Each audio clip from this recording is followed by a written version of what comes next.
Xin chào tất cả các bạn nha. Hôm nay mình cũng muốn chia sẻ trả lời những cái câu hỏi mà rất nhiều bạn gửi cho mình. Cái câu hỏi đầu tiên thì mình sẽ đọc ở trên đây luôn, và những cái câu hỏi nào mình thấy thì mình cũng sẽ chia sẻ trực tiếp cho các bạn không ha. Có một bạn hỏi mình đó là mua hồ sơ ở đâu để mà mình điền vô cho cái bộ hồ sơ rồi gửi cho khi mà cái công ty di trú nào đó nhận cái hồ sơ. Ví dụ như người chủ họ tuyển người thì họ chỉ cái dịch vụ đó, thì lúc đó mình mua hồ sơ ở đâu để mà mình điền trước và gửi cho họ. Thì mình xin trả lời là khi những cái gì cần làm bây giờ thì các bạn là những cái giấy tờ cá nhân của mình trước thôi. Còn một cái bộ hồ sơ mà chính thức để mà các bạn nộp vô trong cái công ty dịch vụ di trú đó để mà cho người chủ xem á, thì khi cái dịch vụ đó mình biết rồi thì dịch vụ đó sẽ gửi hồ sơ cho các bạn, hoặc là khi các bạn liên hệ với công ty dịch vụ đó thì họ sẽ đưa một bộ hồ sơ cho các bạn, lúc đó các bạn mới điền vô. Còn bây giờ những bộ hồ sơ đó mà các bạn mua ở ngoài hay là mua ở công ty dịch vụ di trú nào đó thì mình không có dám chắc đó là có sử dụng được hay không, mình không có dám chắc. Thì cái chắc ăn nhất là khi mình liên hệ với cái công ty di trú mà của người chủ chỉ định á, thì các bạn liên hệ công ty đó, dịch vụ đó, thì họ sẽ gửi cho bạn một bộ hồ sơ để mà các bạn về nhà các bạn điền vô, điền những cái thông tin chi tiết, rồi điền những cái gì mà các bạn cần thiết các bạn điền vô, rồi sau đó là kẹp chung với cái hồ sơ của mình làm sẵn. Hồ sơ của mình thì bao gồm giấy khám sức khỏe, chứng minh nhân dân, bằng lái xe 4 bánh nha, bằng lái xe 4 bánh nếu có thôi, rồi lý lịch tư pháp, rồi sơ yếu lý lịch, giấy hôn thú, đại khái là những cái gì, passport, những cái gì giấy tờ tùy thân của mình thì các bạn làm trước là sao, là các bạn làm những cái giấy tờ đó trước, các bạn đi dịch ra tiếng Anh rồi đóng mộc để sẵn đó. Khi mà mình có một bộ hồ sơ của cái công ty mà của người chủ chỉ định đó, các bạn lấy cái form đó về, các bạn điền vô kẹp cái hồ sơ của mình, lúc đó các bạn gửi cho họ.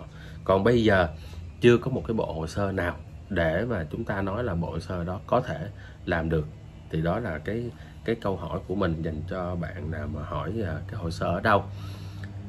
Cái câu hỏi thứ hai là hai vợ chồng có đi được hay không, thì theo mình nhận những cái thông tin đó là không thể được. Bởi vì thí dụ như một người vợ hoặc một người chồng, thí dụ như người chồng họ có tiếng Anh, người chồng có tiếng Anh và có kinh nghiệm, có cái gì gọi là nổi bật nhất thì để cho người chồng đi. Nếu như người chồng không đủ mà người vợ có những cái điểm nào nổi bật nhất thì hãy để cho người vợ đi. Bởi vì sao? Bởi vì khi mà mình đưa một cái người, thí dụ như bây giờ một người vợ qua trước đi, người vợ có tiếng Anh, người vợ còn trẻ trong cái tuổi lao động, người vợ có kinh nghiệm, nếu không có kinh nghiệm thì có những cái kỹ năng gì đó trong cuộc sống, thì người vợ có những cái ưu điểm thì để cho người vợ đi trước. Khi người vợ được visa mà qua bên đó, được chủ bảo lãnh rồi, qua bên đây làm rồi, thì lúc đó các bạn rất là dễ nói với người chủ. Các bạn nói bây giờ em có chồng ở Việt Nam cũng muốn qua bên đây làm luôn, thì bây giờ cái quan trọng là của người chủ bảo lãnh. Thì các bạn nói với người chủ, các bạn tâm tình, các bạn kể lể, các bạn than khổ, các bạn than cái gì đó các bạn có thể than được, các bạn than cái người chủ đi, rồi sau đó họ sẽ mũi lòng.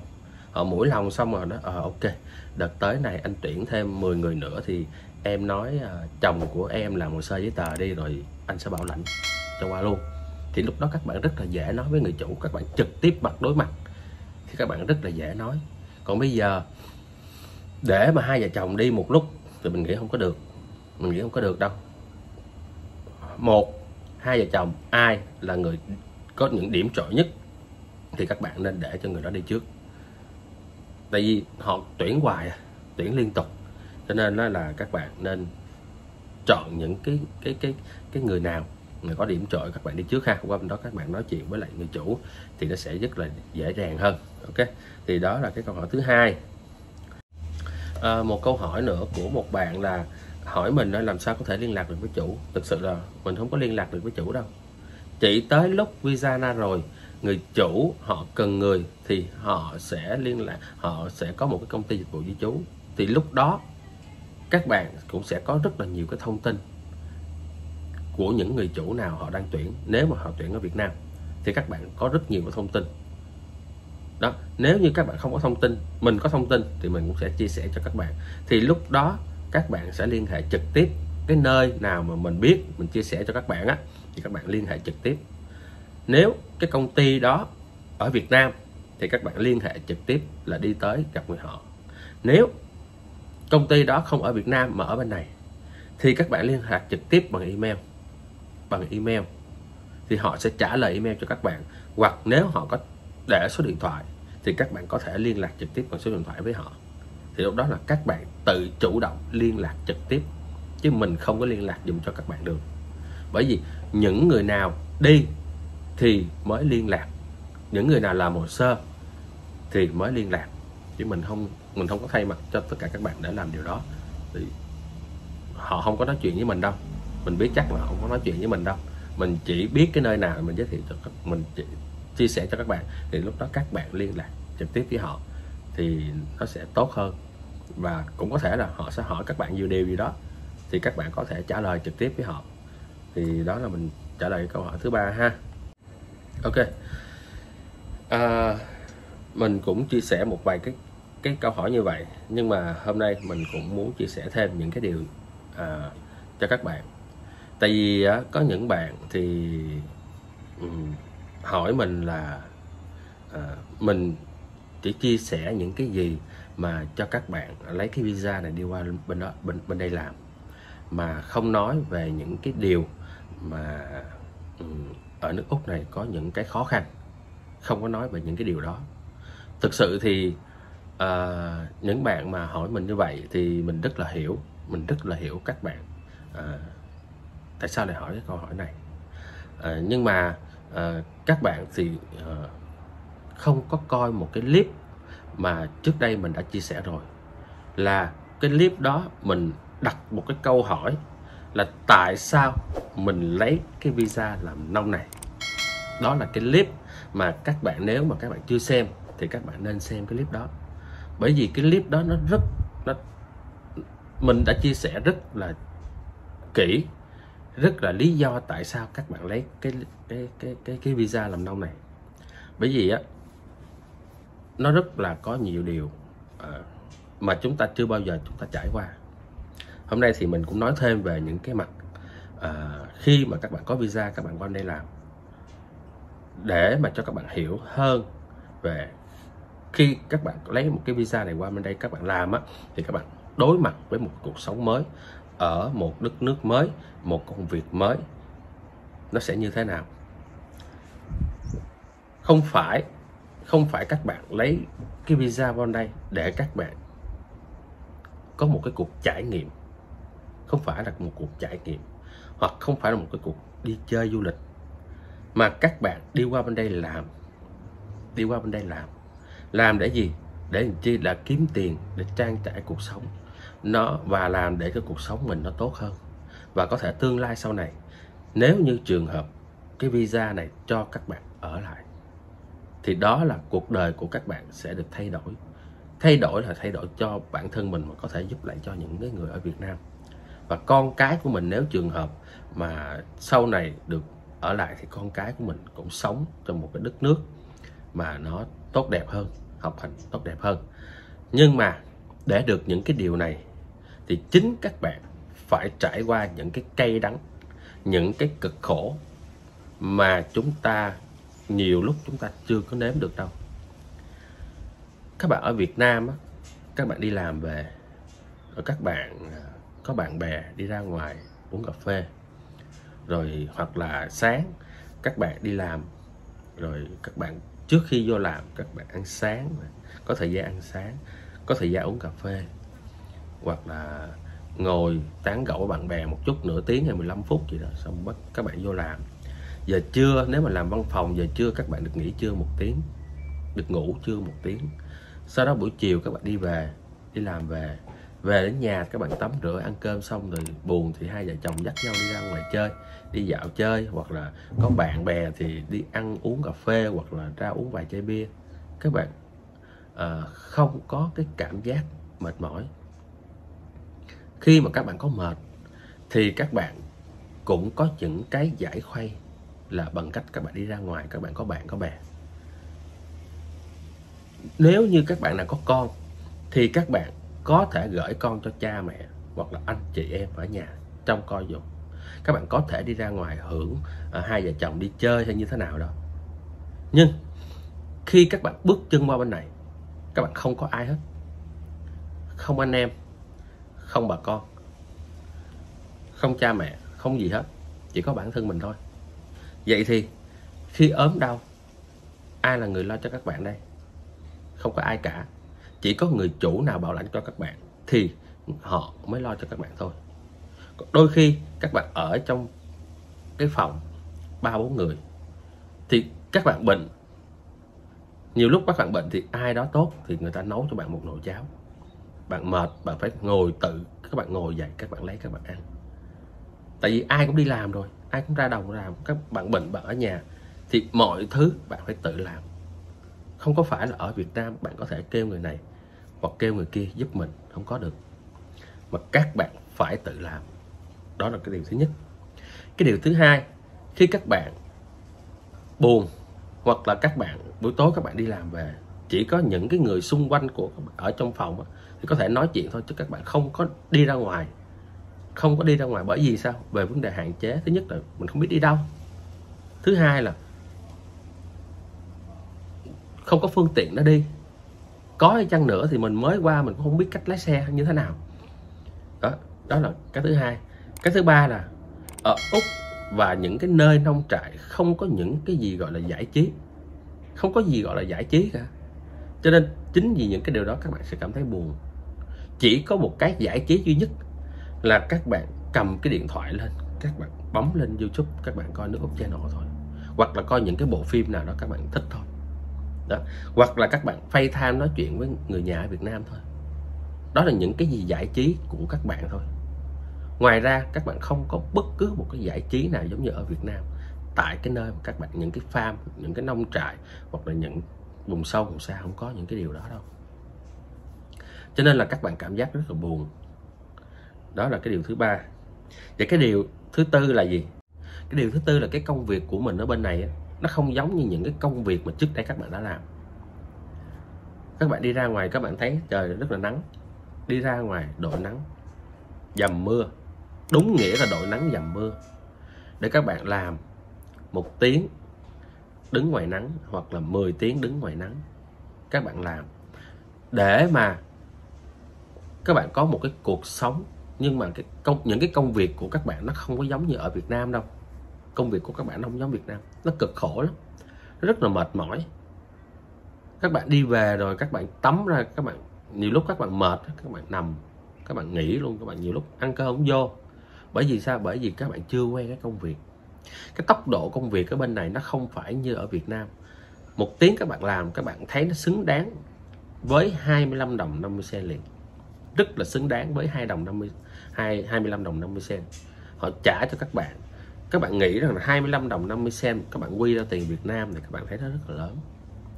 Nhưng mà khi mà các bạn qua bên đây làm, các bạn thấy là 1 tiếng đồng hồ họ trả cho các bạn như vậy thì nó rất là xứng đáng. Nó không có đơn giản như các bạn nghĩ là họ trả cho mình 25 đồng 50 cent đâu. Nhưng mà nói như vậy không phải là để cho các bạn cảm thấy là các bạn có một cái gì đó các bạn dùng cái trí lại, không phải. Mà ở đâu cũng vậy, các bạn làm qua bên đây các bạn làm, tuy là họ trả cho các bạn với số tiền lớn như vậy, nhưng mà nó xứng đáng với công việc của mình, nó xứng đáng với tất cả những cái gì mình có quyền mình hưởng. Nó không phải là mình nghĩ là lấy 25 đồng 50 cent là gọi là dễ dàng đâu, không phải đâu. Mình nghĩ là nếu như Các bạn lấy cái visa này qua đây làm, các bạn nghĩ là nó sẽ có những cái điều tốt hay điều xấu? Mình thấy không có gì gọi là xấu cả, mình thấy không có gì gọi là không tốt cả. Trong cái video clip trước mình chia sẻ, các bạn chỉ có một cái là gì? Buồn, nhớ nhà, nhớ vợ, nhớ con. Hai là mình làm một cái công việc mới, đâm ra mình cảm thấy chưa có quen, mình cảm thấy mình mệt. Ba là cái tốc độ làm việc nó không phải như ở Việt Nam, các bạn làm liên tục, các bạn không có phải là nghỉ trưa 1 tiếng như ở Việt Nam đâu. Các bạn vô, các bạn ăn cơm 15 phút sáng. Mình nói đơn sơ, một cái công việc bình thường, một cái công việc hàng ngày, nguyên một ngày cho các bạn để các bạn hình dung, các bạn hiểu. Sáng là các bạn dậy, thí dụ như bây giờ là các bạn làm 6 giờ sáng đi, 6 giờ sáng. Các bạn dậy là phải 5 giờ. Các bạn vệ sinh cá nhân. Sau đó các bạn bứt quá, các bạn pha một ly cà phê, các bạn uống. Nhiều lúc các bạn không có thời gian để mà các bạn pha một ly cà phê các bạn uống đâu. Mình ở bên đây đó, mình pha một ly cà phê xong sáng mình lên trên xe, mình ngồi mình vừa chạy xe đến chỗ làm là mình vừa chạy vừa uống. Đó, thì các bạn uống, pha ly cà phê các bạn uống, các bạn ăn sáng, các bạn làm đồ ăn đem theo, hoặc tối các bạn làm sẵn, các bạn để tủ lạnh, sáng các bạn xách đi các bạn ăn thôi. Đó, thì sáng các bạn vô các bạn làm, không có phải là ngồi cà kê rồi nói chuyện tán dóc với nhau uống cà phê, không có đâu, là một. Thứ hai là khi các bạn tới chỗ làm, các bạn bỏ đồ ăn vô trong cái tủ lạnh nào đó, người ta chỉ cho các bạn để đồ cá nhân của mình một nơi nào đó, rồi các bạn bước ra các bạn làm tới trưa luôn, tới 11 giờ rưỡi thì các bạn vô, các bạn nghỉ 15 phút, các bạn ăn cơm xong các bạn ra, các bạn làm tiếp, làm tới chiều, làm liên tục, làm tới chiều. Sau khi các bạn làm tới chiều đến 4 giờ, thí dụ như một ngày các bạn làm 10 tiếng thì có phải là tới 4 giờ chiều không? Từ 6 giờ sáng 4 giờ chiều. Nếu các bạn công việc cần các bạn làm thêm đến 6 giờ luôn, là 12 tiếng các bạn làm luôn, thì lúc đó trời nó cũng đỡ, cũng mát rồi. Tại buổi trưa thì trời nó nắng các bạn mệt thôi, chứ buổi chiều lúc đó trời cũng mát rồi. Thì lúc đó các bạn làm tới 6 giờ chiều, các bạn vô, sau đó các bạn mệt rồi, làm xong công việc rồi, tới 12 tiếng các bạn mệt rồi, các bạn xách đồ, các bạn chạy về nhà, tắm rửa, nghỉ ngơi, chơi một chút, ăn vội miếng cơm, nói dốc một vài câu chút, các bạn ngủ để có sức khỏe lại các bạn đi làm. Các bạn không có cái thời gian để mà giống như ở Việt Nam, các bạn ngồi, các bạn sáng uống cà phê, trưa ngủ 1 tiếng, rồi chiều vòng vòng đi ra ngoài chơi, không có đâu, không hề có gì đó. Thì cái công việc của các bạn nó liên tục như vậy, nó liên tục với những người nào ví dụ như visa 7 tháng hoặc visa 10 tháng, các bạn liên tục như vậy.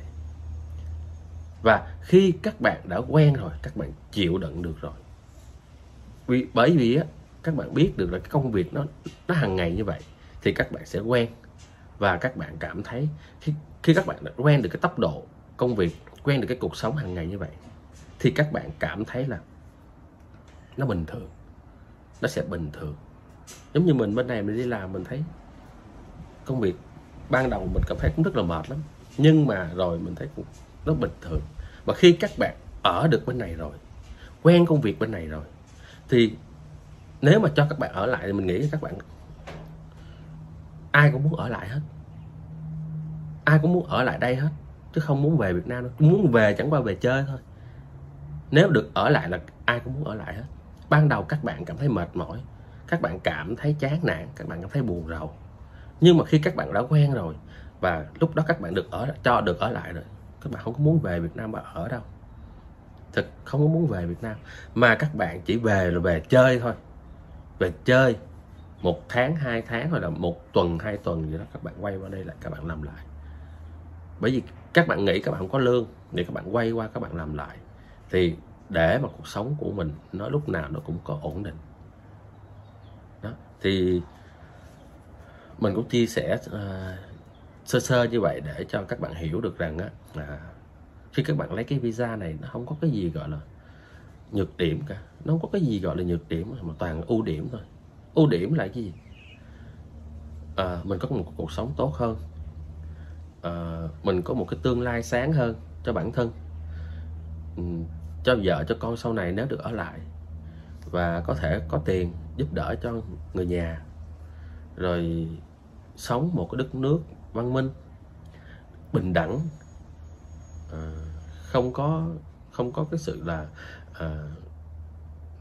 bóc lột gì với nhau, rồi bên cạnh đó thì đối xử với nhau công bằng, nghề nào người ta cũng tôn trọng hết, chứ không có phải anh là ngồi văn phòng người ta mới tôn trọng, anh là làm farm người ta không có tôn trọng, không phải, ai người ta cũng tôn trọng ngang như nhau cả.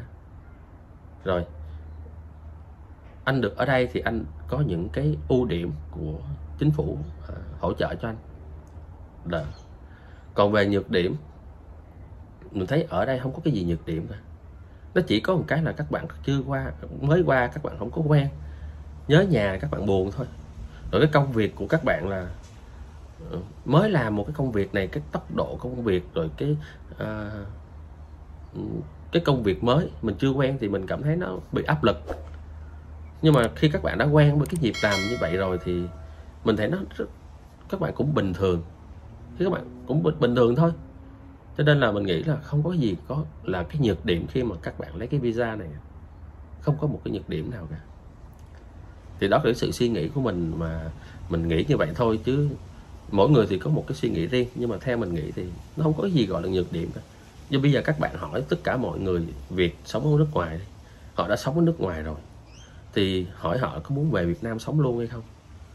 Thì mình thấy có những nghệ sĩ thì người ta về Việt Nam, người ta vì cái hoạt động nghệ thuật của người ta về Việt Nam thôi. Hoặc là những người lớn tuổi vì khí hậu lạnh quá hay như thế nào đó, người ta về Việt Nam người ta sống, rồi hưởng cái tuổi già bên Việt Nam thôi.